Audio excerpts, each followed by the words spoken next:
আমরা কি মনে করছি তার থেকে বড় কথা হলো নির্বাচন কমিশন কি মনে করছে।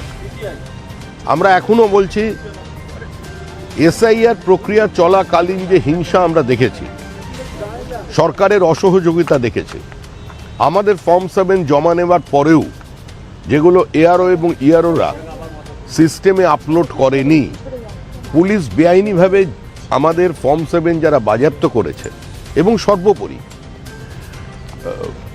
ফর্ম 7 আমরা জমা দেওয়ার পরেও এখনও আমরা যে জমা দিয়েছিলাম সেগুলোর শুনানি ছাড়া মাঝপথে হঠাৎ এসআইআর বন্ধ করে নির্বাচন করা যাবে না। এসআইআর প্রক্রিয়ার উপরে আমাদের নজর আছে। নো এসআইআর নো ভোট আমাদের অতীতে যে স্ট্যান্ড ছিল সেটাই থাকবে। প্রথম দফায় উত্তরবঙ্গের যে আসনগুলি সেগুলিতে ভোট হওয়ার কথা, এবং দ্বিতীয় দফায় তুলনামূলক দক্ষিণবঙ্গে প্রথমটা 152, দ্বিতীয়টা 142 কেন্দ্রের ভোট। এই যে বিভাজন, এটা ঠিকঠাক দুই দফায়? এটা তো বিভাজনের রাজনীতি নয়। পশ্চিমবঙ্গে এখন সবকিছুতেই বিভাজন চলছে। এক দফায় ভোট হলে কিছু মানুষ আরো খুশি হতেন, দু দফায় করেছেন, আমরা স্বাগত জানাচ্ছি। অন্যান্য